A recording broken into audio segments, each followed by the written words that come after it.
광야를 함께 가는 구원받은 백성들의 공동체에 관한 이야기를 지난주에도 나누었습니다. 하나님께서 사랑하시는 백성들을 광야로 끌고 나가시는 이유가 분명히 있다라고 말씀드렸습니다. 기억이 안 나시거나 다시 듣기 원하시면 교회 웹사이트에서 다시 들으실 수 있겠습니다. 모세가 이스라엘 백성들을 광야로 인도하기 위해서, 애굽에서 해방시키기 위해서 하나님의 명령을 받고 바로 왕에게 가서 한 말이 있습니다. 내 백성을 보내라. 하나님께서 그렇게 말씀하셨습니다. Let my people go. 나의 백성은 가야 된다. 광야로 나가야 된다. 근데 많은 사람들이 착각하기를 그냥 자유와 해방을 위한 것인가 보다 라고 오해를 하고 계십니다. 물론 노예 상태에서 자유도 얻어야 되고 해방도 받아야 되겠지만 모세가 바로왕에게 이야기한 분명한 이유와 최고의 목적이 있는데, 하나님의 백성들이 나가야 하는 이유는 뭐냐 하면 하나님께 예배드리기 위해서 가야 된다라고 말하고 있습니다. 그러자 바로왕이 하는 말이 무엇인가 하면, 아니 여호와 하나님을 섬기고 예배하는 것은 좋은데 꼭 광야에 나가야만 되겠느냐? 혹시 니네가 일하기 싫고 게을러서 꾀를 부리고 며칠 광야에 나갔다 오겠다라고 핑계하는 것은 아니냐? 애굽 땅에 그대로 있으면서 나를 위해서 일도 하고 월급도 받고 생활도 하고 그리고 여호와를 섬기고 예배하는 것도 둘 다 할 수 있지 않느냐라고 바로왕이 말하고 있습니다. 우리들에게 이런 도전과 질문이 찾아온다면 뭐라고 대답하시겠습니까? 아, 그런가요? 그 생각을 왜 못했죠? 눌러 앉아서 바로도 섬기고 하나님도 섬기고 예배의 진정한 의미를 아셔야 됩니다. 예배는요, 누군가를 섬긴다는 뜻입니다. 누군가를 섬긴다는 뜻은 누가 주인인 것을 고백하는 것입니다. 바로 왕의 소유가 되어서 바로를 섬기든지 하나님의 소유된 백성이 되어서 하나님을 섬기든지 둘 중에 하나를 양자 결단낼 수밖에 없는 것이지, 애굽 땅에 살면서 바로 왕의 명령을 듣지 않고 바로 왕을 주인으로 섬기지 않을 재간이 있습니까? 없죠. 불가능합니다. 절대 왕권의 국가 안에서 바로 왕의 명령이 곧 생사 여탈의 권한이 있는데, 애굽 땅에 있으면 바로를 섬길 수밖에 없는 것이고, 애굽 땅을 벗어나야만 하는 이유가 있다면 우리는 하나님을 섬기는 백성이기 때문에 하나님을 예배하기 위해서 나갈 수밖에 없다라고 하는 그런 고백이 있었던 것을 기억하시면서, 우리는 여전히 세상 속에 살면서도 어떻게 하나님이 우리 주인이 되시고 나의 예배를 받으시기에 유일하게 합당하신 분이신가 하는 것을 더욱더 생각하고 살아가시는 저 여러분들이 되시기를 부탁합니다. 모세와 광야 이스라엘 백성들은 교회의 모델입니다. 교회와 신앙 공동체는 어떠해야 된다라고 하는 것을 모세와 광야 이스라엘 백성들의 공동체를 통해서 우리에게 가르쳐 주시고 있습니다.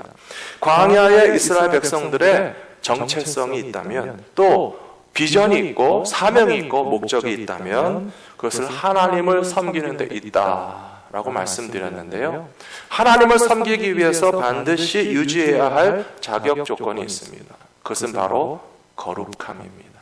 오늘 저는 신앙 공동체의 비전에 관해서 함께 말씀을 나누기 원하는데요, 신앙 공동체, 교회, 하나님의 백성들이 추구해야 될 비전과 사명이라고 한다면 많은 분들이 생각하실 때에 교회가 무슨 행사를 하고 프로그램을 하고 부흥성장을 하고 교회 건물을 가지고 얼마나 선교적인 많은 프로젝트를 실행하는 것을 의미하는가?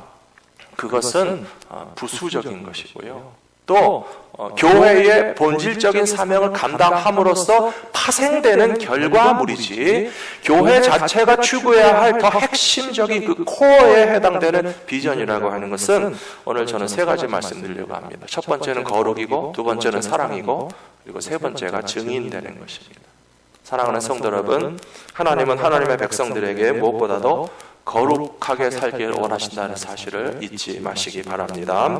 그래서 거룩함을 추구하는 것이 교회와 성도의 비전이 되어야 합니다. 오늘 본문 말씀해 보시면 여리고 성의 승리의 입성을 하고 나서 그 성벽이 무너지고 이스라엘 백성들이 승리를 경험했습니다. 얼마나 멋있었습니까? 정말 요단강을 함께 건널 때 기쁨이 충만했을 것입니다. 여리고성이 무너질 때, 야, 하나님이 하셨구나. 정말 하나님이 하셨다는 말을 이럴 때 써야 되는 거예요. 이스라엘 백성들이 한 건 아무것도 없잖아요. 그냥 기도하면서 일주일 동안 성 밖에서 한 바퀴씩 돌고 마지막 날에 7바퀴를 돌고 제사장들이 나팔을 불 때에 외치라 했을 때 크게 외쳤더니 여리고성이 무너진 것밖에 없습니다. 이렇게 다 하나님이 하시는 일에 관해서 이스라엘 백성들에게 뭐라고 명령하셨는가 하면요, 이것은 거룩한 전쟁이기 때문에. 여기도 거룩이라는 단어가 나오지 않습니까? 바로 Holy War, 거룩한 전쟁이기 때문에 너희가 싸워서 쟁취하는 것이 아니고 하나님이 거저주신 승리이기 때문에 여리고성에 들어가서 일체 전리품을 사사롭게 착복하지 말아라 명령하셨어요. 다른 전쟁은 다릅니다. 이스라엘 나가서 싸우고 승리하면요, 전쟁에 승리한 전리품들은 다 나누어 갖도록 하셨어요. 그러나 이 여리고성의 승리만큼은 이스라엘 백성들의 승리가 아니고 하나님의 승리이기 때문에 일체의 전리품을 사사로이 돌리지 말고 하나님께 다 드려야만 한다라고 명령했음에도 불구하고 한 사람, 그 약속, 그 거룩함의 사명을 지키지 못한 사람이 있었습니다. 누군지 몰랐습니다. 그런 일이 있는지도 몰랐습니다. 그냥 승리에 기뻐서 야, 하나님이 우리에게 승리를 주셨다. 이제 두 번째 아이성 아무것도 아니다. 아이성에 올라가서 우리가 또 하나님 약속하신 가나안 땅을 하나하나 이제 쟁취하면 되겠구나 싶었는데 기가 막히게도 아이성 전투에서 실패했습니다. 당연히 이길 줄 알았는데 이스라엘이 쫓겨나고 패배했고 사상자가 났고 얼마나 놀랬던지 여리고성의 승리는 다 까맣게 잊어버리고 오늘 읽으신 여호수아 7장 앞부분에 보시면요, 백성들의 마음이 물처럼 녹았다 되어 있습니다. 여호수아는 옷을 찢었다고 그랬습니다. 회개한다는 뜻이죠. 여호와의 법궤 앞에서 장로들과 함께 종일토록 죄를 뒤집어 쓰고 먼지를 뒤집어 쓰고 회개하면서 하나님, 도대체 우리에게 무슨 문제가 있길래 아무것도 아닌 것처럼 보이던 아이성에게 정복하지 못하고 우리는 이렇게 패전했을까요? 하나님이 가르쳐 주셨어요. 너희의 실패는 거룩함의 실패다. 거룩함의 실패다. 너희 가운데 거룩하지 못한 자가 있다. 그래서 제비를 뽑아서 찾아낸 것이 오늘 7장 후반부에 나오는 것처럼 아간이라고 하는 사람이 욕심과 유혹과 시험을 이기지 못하고 하나님이 하시지 말라고 했던 일을 범했다라고 하는 사실을 고백하고 있습니다. 사랑하는 성도 여러분, 이 문제를 우리가 어떻게 이해하면 좋겠습니까? 아이고, 하나님 좀 너무 하시는 거 아닙니까? 사람이 그럴 수도 있지. 견물생심이라고 좋은 옷을 보고 금덩어리를 보고 은덩어리를 보고 그렇게 금은 보화를 눈에 보고서 그냥 슬쩍 하고 싶은 사람이 누구든지 있고, 많은 사람들은 안 했지만 한 사람 정도 그렇게 한 거 가지고 뭐 그렇게 너무 심하신 거 아닙니까? 이 사건이 상징적으로 우리에게 보여주시는 중요한 메시지가 있습니다. 하나님의 백성들의 인테그리티, 그 정결성과 완전함이 얼마나 중요한가. 하나님은요, 개인의 신앙에서도 무슨 업적과 공로를 보시는 것이 아니라 우리의 중심을 보시는 하나님이 우리 개인에게 거룩함을 요구하시는 것을 기억하시기 바랍니다.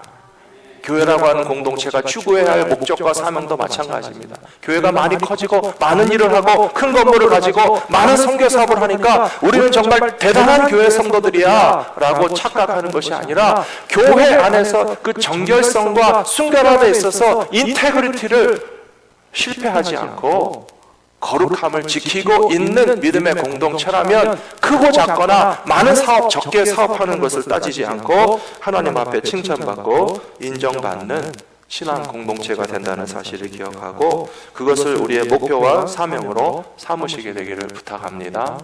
신약시대에는 예루살렘 교회가 교회의 모델이라고 볼 수 있습니다.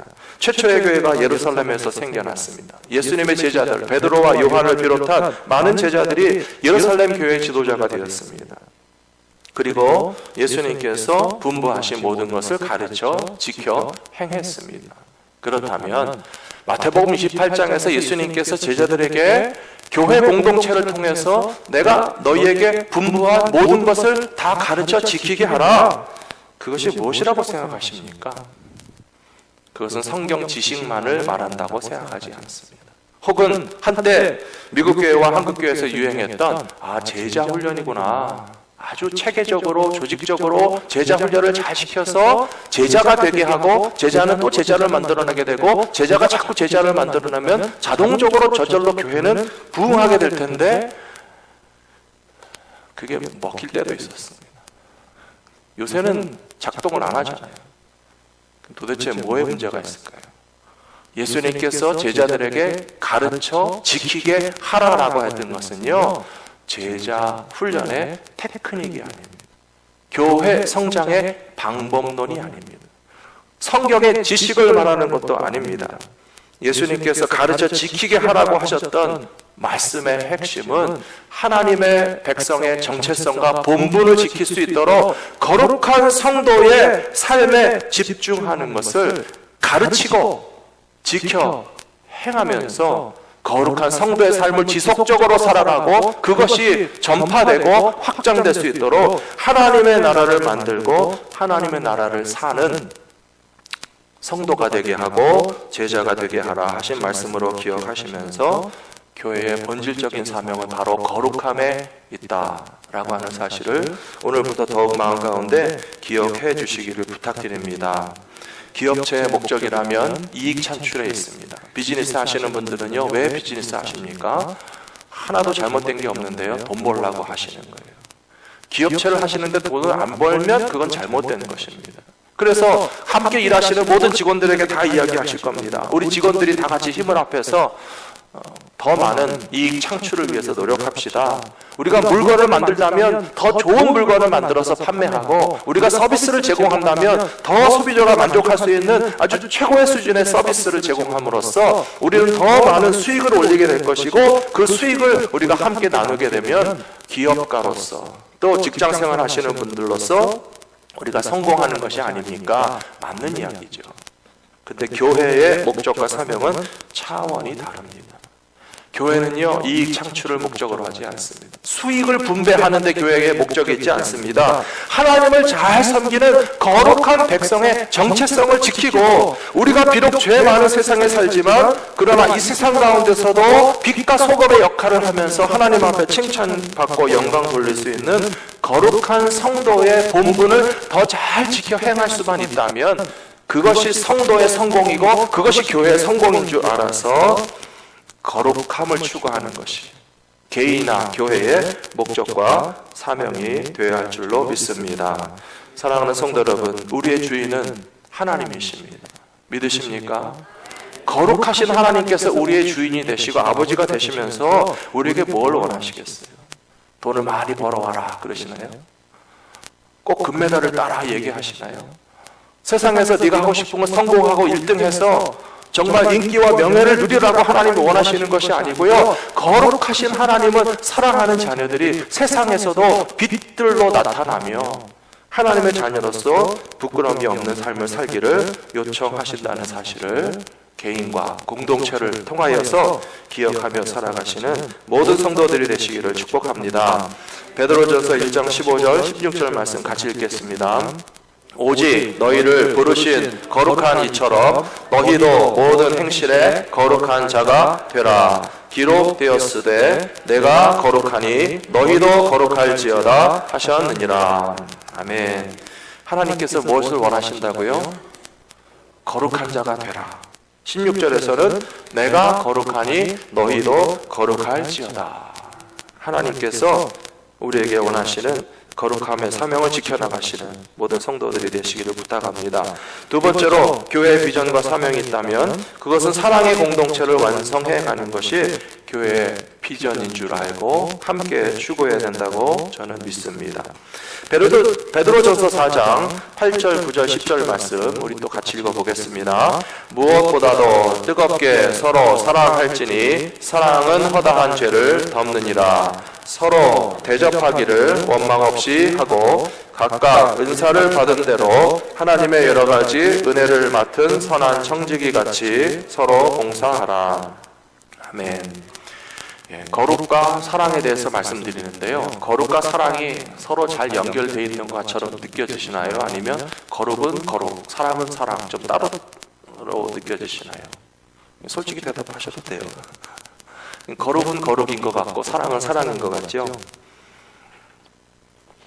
말씀을 준비하면서 생각해 보니까요, 거룩과 사랑은 뗄 수 없어요.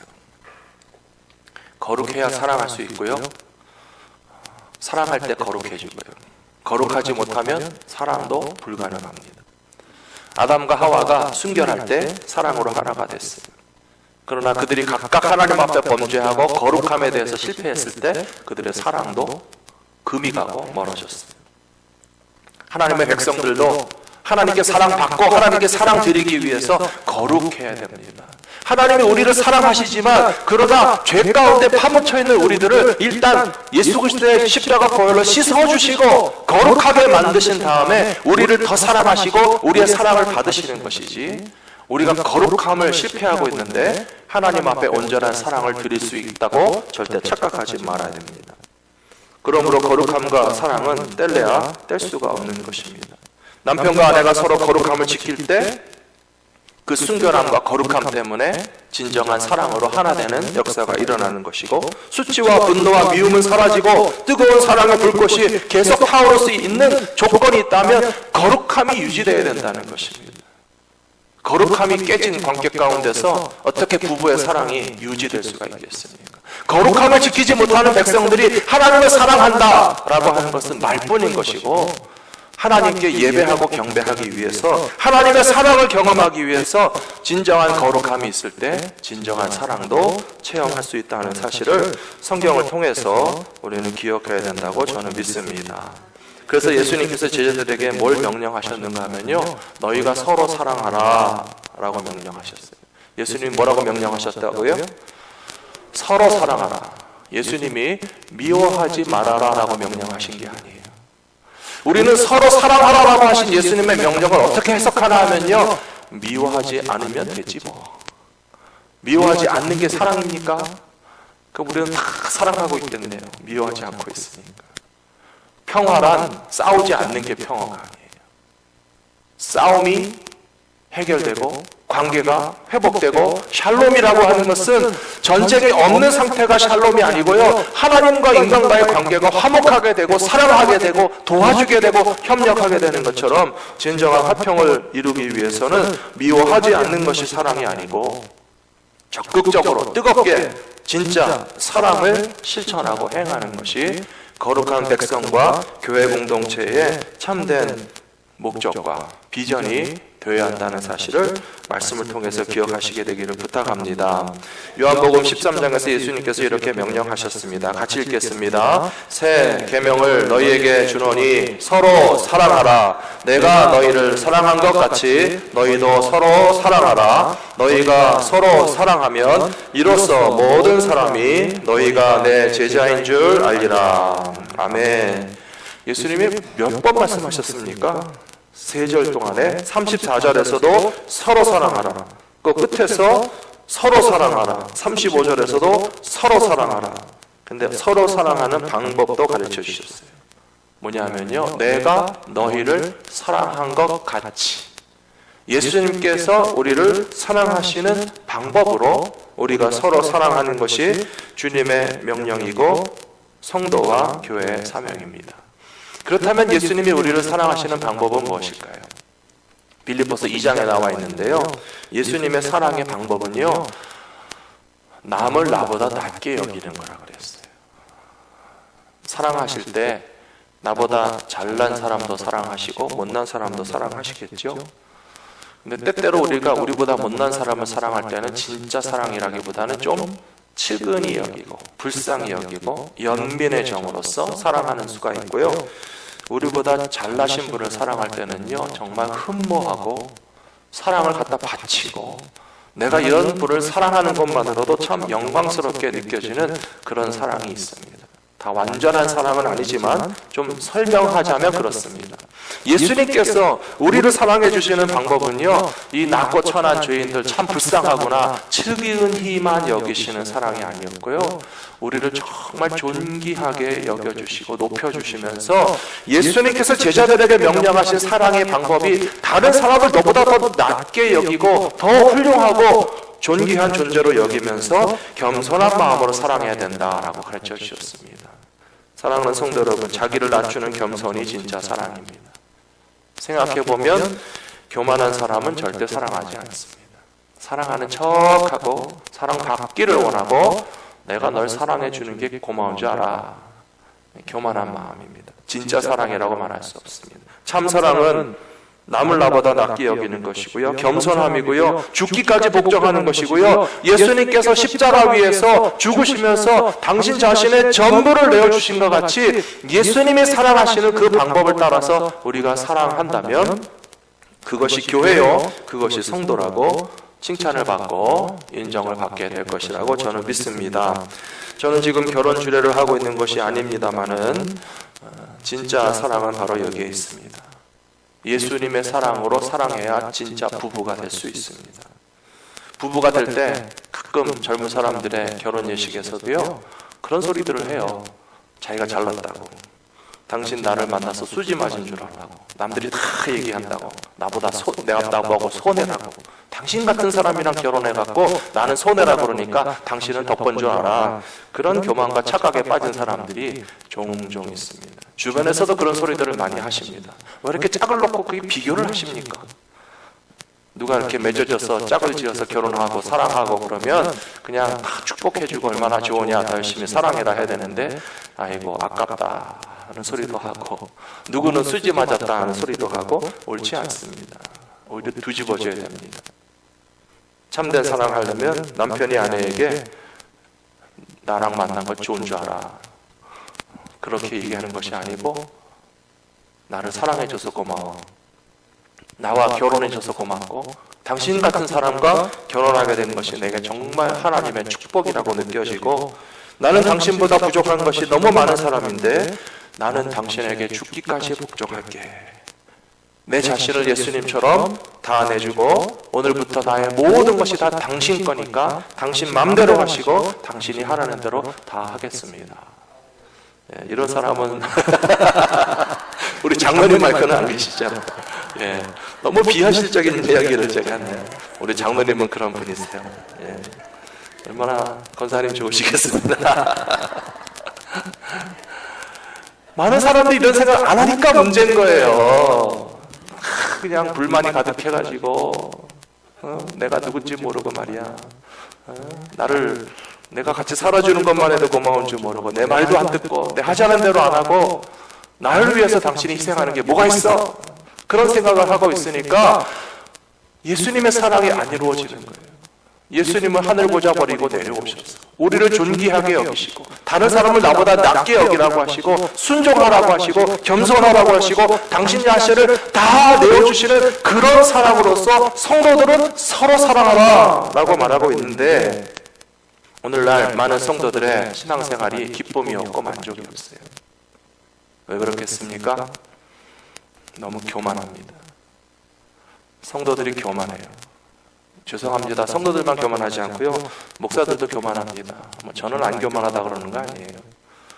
우리가 다 이 시대에 지극히 교만하게 신앙생활 하려고 그러니까 만족이 없어요. 나만큼 잘난 사람에게 이 교회 이거 뭐 내가 이런 데서 목회해야 되나? 그런 생각을 하고 있는 목사는 교만한 목사고요, 사랑하지 않는 목사예요. 성도들도 교회가 이것밖에 안 되나? 더 좋은 교회 없나? 저 건물도 좋고 주차장도 좋고 목사님도 좋고 성도들도 좋고 좀 다 성가대도 잘하고, 내 수준에 맞지 않는 현찮은 교회라서 교만하니까 무슨 만족이 있겠습니까? 무슨 사랑할 마음이 있겠습니까? 정말 이 교회가 너무 훌륭한데, 하나님이 계시는 교회고 하나님이 영광 받으시는 교회고 하나님을 섬기는 거룩한 성도들의 교회인데, 비록 어떤 것을 따지고 보자면 흠잡을 때가 있겠지만은, 그러나 나에게는 과분하고 나에게는 축복이고 이런 교회에서 신앙생활 할 수 있다는 것이 나는 너무 감사하기 때문에 나는 어떻게 이 교회를 위해서 섬기고 사랑하고 정말 거룩한 공동체 되고 성도들이 사랑하는 교회 되기 위해서 나는 어떻게 내 자신을 희생하고 드리고 바칠 수 있을까? 라고 하는 사랑의 마음이 솟아난다면 그것을 진정한 사랑이라고, 성도의 목표라고, 교회의 비전이라고 말할 수 있지 않겠습니까? 사랑은 오래 참고 교만하지 않으며 자랑하지 않는다고 그랬습니다. 부부관계도 마찬가지고요, 성도관계도 마찬가지고요, 하나님 앞에서 우리가 겸손함으로 예수님의 사랑을 함께 나누면 그것이 교회로서 칭찬받는 모습을 이루어가게 될 것이라고 믿습니다. 교회 안에서 성도들이 예수님의 사랑으로 서로 사랑하기를 실천했을 때 놀라운 일이 일어났습니다. 사도행전 예루살렘 교회 공동체는 사도들의 가르침을 받으며 모이기에 힘쓰고 말씀과 기도에 집중했지만 동시에 떡을 떼면서 서로의 가진 것을 나누었습니다. 그래서 공동체 안에는 부족한 사람이 아무도 없었다고 그랬습니다. 고아가 있어도 삶에 대한 두려움과 걱정이 없었어요. 과부가 있어도, 싱글맘이 있어도, 혼자 사시는 분들이 계셔도 교회라고 하는 공동체 안에 있으면 얼마든지 위로받고 얼마든지 힘을 얻고 얼마든지 내 삶을 누군가 보살펴 줄 것이라고 하는 안심을 할 수 있는 그런 공동체가 진짜 교회의 모습이었다는 것을 생각한다면 왜 사랑의 사명을 이루는 것이 교회의 비전이 되고 사명이 되어야 하는가라고 하는 것을 기억하시게 될 줄로 믿습니다. 거룩한 백성이 하나님 앞에 합당한 예배를 드리면요, 사랑도 실천할 수 있습니다. 요즘 새벽기도회에서 레위기 말씀을 읽고 묵상하고 있는데요, 저는 레위기를 묵상하면서 참 재밌다는 생각이 많이 들었습니다. 하나님께서 구체적으로 어떻게 구제를 위해서 모금을 하고 자선 사업을 위해서 어떤 플랜을 세우라, 그런 말씀하신 게 하나도 없어요. 그런데 광야길 가는 40년 동안 이스라엘 백성들 가운데는요, 홈리스가 하나도 없었어요. 지금 미국은요, 하나님 앞에서 창피한 줄 알아야 됩니다. 이렇게 홈리스가 많은 게 세계 최고 부자의 나라에서 있을 수 있는 일입니까? 말이 안 되는 거예요. 물론 우리도 세금 낼 거 다 내야죠. 하지만 세금 낸 거 다 어디로 가서 어떻게 쓰고 있길래 도대체 홈리스들이 이렇게 끊임없이 생겨나고 있는가? 광야에 이스라엘 백성들은 60만 명이 움직이는데도요, 그 가운데 피립절한 사람이 없어요. 예루살렘 교회에 많은 성도들이 3,000명, 5,000명 모였는데요, 그 가운데서 가난한 사람이 있어도 억울하지 않았고 굶어 죽을 일이 없었고 삶이 보장되는 일을 할 수 있었던 것은 어떤 구제 사업과 플랜과 비즈니스를 잘해서가 아니고 거룩한 백성의 거룩함을 지키면 하나님이 채워주신 것을 가지고 베풀고 나누고 메꾸기에 충분하다는 것이에요. 이스라엘 백성들이 광야에서 만나만 먹었는지 아세요? 지난주에 만나 먹은 얘기를 해드렸지만 고기도 먹었어요. 그러나 고기를 많이 먹지는 않았어요. 적당히 먹었어요. 근데 그 고기가 어디서 나왔습니까? 화목제에 있습니다. 속죄제에 있습니다. 속건제에 있습니다. 하나님의 백성들이 제물을 바칩니다. 그거를 누가 먹습니까? 제사장이 혼자 다 먹습니까?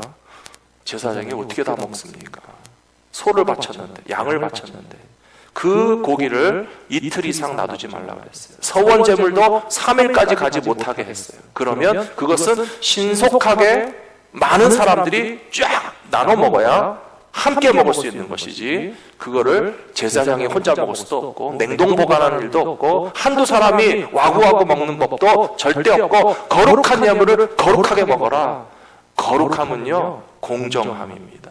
공평함입니다. 나눔에 있습니다. 화목제는 감사의 제물이어서 이스라엘 백성들이 다 너나 할 것 없이 수많은 제물을 가지고 왔을 때 그 많은 제물들을 다 나눠 먹지 않고 어떻게 쌓아놓을 수 있었겠습니까? 교회도 마찬가지입니다. 교회가 어떻게 구제 사업을 할까? 어떻게 가난한 사람을 채울 수 있을까? 고아와 과부와 나그네를 어떻게 돌봐줄 수 있을까? 교회도요, 가진 것이 있어야 구체적으로 실제적으로 사랑을 실천할 수 있지, 교회가 가진 것이 하나도 없다면 우리는 해야 되는 것을 알지만 못한단 말이에요. 예루살렘 교회는 가능했습니다. 고아를 돌봐줬습니다. 과부들을 채워줬습니다. 나그네를 대접했습니다. 그것이 바로 거룩한 본분을 지키니까 사랑도 실천할 수 있게 되더라.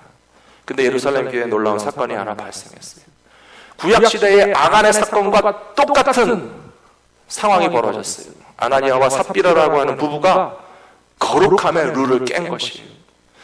다른 사람들이 다 이렇게 재산을 교회에다 갖다 바치고 고아와 과부를 구제하기 위해서 선한 사업에 힘쓰니까 우리도 합시다. 부부가 마음을 먹고 집을 팔았어요. 집을 팔았으니까 큰 돈이 나왔겠죠. 근데 큰 돈을 딱 쥐고 나면 딴 생각이 나는 거예요. 야, 이걸 다 바쳐야 되나? 뭐 굳이 다 안 바쳐도 될 텐데. 하나님은 뭐라고 그러실까요? 다 바치라고 그럴까요? 아니면 어떻게 하라고 하실까요? 하나님은요, 자원하여 드리는 예물을 받으시는 하나님이신 것을 믿으시기 바랍니다. 아나니아와 삽비라에게 다 바치라고 하신 적 없어요. 우리에게도 다 바치라고 하신 적 없어요. 자원하여서 드리라는 거예요. 근데 이 아나니아와 삽비라가 결정적인 인테그리티를 깬 것이 무엇이냐면 베드로 사도 앞에 와서 이것이 전부입니다라고 거짓말했어요. 누가 전부 바치라고 그랬어요. 그리고 전부가 아닌 것을 왜 전부라고 거짓말을 합니까? 와이프도 전부라고 거짓말했고 허스밴드도 전부라고 거짓말했어요. 성령이 아시고 베드로가 알았어요. 이것은 하나님 앞에서 정직하지 못하는 것이다. 아간이 여리고성에서 개인적으로 착복한 것도 거룩함의 룰을 깨뜨린 것이고요. 아나니아와 삽비라가 하나님 앞에서 거짓말로 바친 것도 정직함의 거룩함을 깨뜨린 거예요. 하나님께서 아간을 심판하신 것 같이 아나니아와 삽비라를 그 자리에서 심판하셨어요. 생명이 떠났어요. 사랑하는 성도 여러분, 무엇을 의미하겠습니까? 거룩함과 사랑이 같이 가야 돼요. 하나님의 백성들이 거룩하고 진실하고 그리고 우리가 사랑을 예수님의 사랑으로 함께 실천하게 되면 그것이 바로 진짜 교회의 모습이고 진짜 성도의 모습으로 칭찬을 받으면서 복음 전도와 하나님 나라 확장이 당연하게 이루어지게 될 것이라고 저는 믿습니다. 그래서 세 번째로 교회의 본질적인 목적과 사명은 증인됨에 있습니다. 교회와 성도들은 땅끝까지 예수님의 증인 되기를 멈추지 말아야 됩니다. 잘 아시는 것처럼 사도행전 1장 8절에서는 오직 성령이 너희에게 임하시면 너희가 권능을 받고 예루살렘과 온 유대와 사마리아와 땅끝까지 이르러 내 증인이 되리라. 증인에게 있어서는요 아주 중요한 것이 있습니다. 증인에게 있어서는요 첫째는 실제 목격자가 돼야 된다는 거예요. 보지도 않은 걸 봤다고 하면 거짓말이고 증거 효력이 없어요. 그러니까 체험의 신앙이 중요합니다. 내가 예수님을 만나고 믿어야만 증인이 될 수 있는 것이고 부활하신 주님을 만났기 때문에 부활의 증인이 되는 것이고 내가 구원받았으니까 구원의 증인이 될 수 있는 것이지 내가 경험하고 체험하지 않은 것을 증거할 수는 없습니다. 그것은 거짓이기 때문에 증인의 첫 번째 자격 조건이 바로 그것이고요. 증인들은 그 진실함으로써 능력이 인정받는 것입니다. 공부를 많이 하신 분은 증인이 될 수 있고 공부를 많이 안 하신 분은 증인이 될 수 없느냐? 그렇지 않아요. 부자는 증인이 될 수 있고 가난하면 증인 될 수 없느냐? 그렇지 않아요. 나이가 어려도 확실히 봤으면 그 아이의 증거가 진실하면 증거 능력이 있습니다. 아무리 경험이 많고 지혜와 지식이 많은 사람이라도 거짓 증거를 하면 그건 가짜입니다. 크리스찬들에게 증인이 되라라고 하는 말씀은요 결국은 그들의 신앙생활이 진실해야 된다라고 하는 것을 우리에게 요청하고 있다는 말씀입니다. 예수님의 증인이 어떻게 될 것인가? 말로만 하는 것은 안 통하는 시대가 됐어요. 전도해야 되죠. 하셔야 됩니다. 하지만요 전도하실 때 삶의 모든 진실함을 가지고 전도해야 됩니다. 총체적으로 홀리스틱하게 인테그리티를 가지고 전도를 받으시는 분들이 우리의 말을 듣는 것이 아니라 우리의 삶을 보잖아요. 믿지 않는 사람들에게는 성경책이 크리스찬들이 바로 성경책이라고 그랬어요. 믿지 않는 사람들은 성경책을 읽는 것이 아니고 예수 믿는 사람들이 어떻게 사는지를 읽어보고 살펴보고 조사해보고 지켜보면서 거룩하구나, 사랑하구나. 거룩함과 사랑함이 있으면 전도가 역사하는 것이고요. 거룩하지 않은 성도의 전도를 누가 듣겠으며 서로 사랑하지도 않는 공동체의 전도를 누가 듣고 거기를 들어가고 싶겠습니까? 예루살렘 교회를 보시면 하나님께서 날마다 믿는 사람들을 더하여 주셨다는 말씀이 나오고요. 또 중요한 말씀은 세상이 그들을 보고 두려워했다는 장면이 나옵니다. 저는 참 그 말씀이 재밌습니다. 교회가 세상을 무서워해야 됩니까? 세상이 교회를 무서워해야 됩니까? 세상이 교회를 보고 무서워하는 게 정답이라는 거예요. 그런데 요즘에 교회가 세상을 무서워하지는 않으십니까? 세상 무서워하실 필요 하나도 없어요. 세상이 교회를 보고 무서워해야 됩니다. 세상이 교회를 보니까 두려운 거예요. 왜 두려울까요? 교회가 뭘 가지고 있어서 두려울까요? 교회가 거룩하니까 두려운 거예요. 때때로 우리 성도님들 가운데서 저랑 옆에 앉아서 밥을 안 먹으려고 그러시는 분이 계세요. 왜 그러시나? 목사님 옆에 있으면 밥이 안 넘어간다고. 제 앞에서는 유난히 더 조심하시는 분들이 많이 계세요. 목사를 보고 왜 두려워하십니까? 제가 그렇게 무서운 목사인가요? 아니잖아요. 근데 하나님이 지켜보신다는 게 더 생각나는 거예요. 교회의 존재도 마찬가지가 됩니다. 교회가 거룩하면 세상이 무서워합니다. 무서워하지만 두려워서 멀어지는 그런 무서움이 아니고 사모하고 나도 그 교회 공동체에 들어가고 싶다는 마음이 생겨나게 하는 그 거룩함의 능력으로 세상이 교회를 보고 두려워하면서 믿는 사람들이 더 많아졌다고 되어 있잖아요. 그것이 바로 거룩함의 능력이고요. 거룩한 공동체에 들어가 보니까 거룩하기 때문에 그 모든 죄와 허물을 이겨낸 백성들이 예수 그리스도의 사랑으로 서로 사랑하더라라고 하는 그 거룩함과 사랑이 함께 존재하는 교회는 당연히 복음을 증거하고 하나님 나라를 확장하면서 예수 그리스도의 증인의 사명을 제대로 감당하는 교회와 성도들이 될 줄로 믿습니다. 이사야서 44장 8절 말씀 읽고 말씀 마치겠습니다. 같이 읽겠습니다. 너희는 두려워하지 말며 겁내지 말라. 내가 예로부터 너희에게 듣게 하지 아니하였느냐? 알리지 아니하였느냐? 너희는 나의 증인이라. 나 외에 신이 있겠느냐? 과연 반석은 없나니 다른 신이 있음을 내가 알지 못하노라. 아멘. 사랑하는 성도 여러분, 우리는 이제 교회 안에 있기 때문에 두려워하지 마셔야 돼요. 두려워하실 필요 없습니다. 겁내실 필요 없습니다. 사랑은 모든 허물을 다 덮고 사랑 안에 두려움이 없습니다. 그 대신 끝까지 계속해서 거룩하셔야 됩니다. 신앙생활의 목적은요, 거룩함이 되셔야 돼요. 부부생활의 목적도 거룩함이 되셔야 돼요. 거룩한 성도들이 사랑할 수 있고요, 거룩한 부부가 사랑할 수 있습니다. 그러면 그 거룩함과 사랑의 능력 때문에 인정을 받고 칭찬을 받고 성도가 성도답구나, 교회가 교회답구나 칭찬받으시는 저와 여러분들이 다 되시기를 부탁합니다. 기도하겠습니다. 자비로우신 아버지 하나님, 그리고 거룩하신 아버지 하나님, 거룩하신 하나님 앞에 우리가 어찌 감히 설 수 있겠습니까? 예수님의 십자가 보혈로 우리를 씻어주신 이유가 거룩하지 못한 우리를 성결하게 만드시고 또한 우리를 사랑하시는 하나님 앞에 우리의 사랑이 감히 드려질 수 있도록 우리를 깨끗이 씻어주신 줄로 믿습니다. 거룩함과 사랑이 함께 공존하는 것을 깨닫게 하여 주셔서 개인의 신앙생활에서도 하나님 앞에서의 성결과 하나님을 향한 예배와 사랑이 점점 더 풍성하고 뜨거워지게 하여 주시옵소서. 교회도 하나님께서 원하시는 것은 어떤 규모와 프로그램과 어떤 시설과 유명세와 세상에 자랑할 만한 그런 외면적인 조건들을 하나님이 결코 원하시는 것이 아니고 정말 거룩한 성도들의 공동체인지 거룩함을 추구하는 교회인지를 깊숙이 살펴보고 계시는 하나님이신 줄로 믿습니다. 우리 가운데 아간이 내 자신이 아닌지 돌아보게 하여 주시고 우리 가운데 아나니아와 삽비라와 같이 거짓으로 꾸며서 남에게 인정받고 칭찬받기 위해서 있지도 않은 가짜 신앙생활을 하고 있다면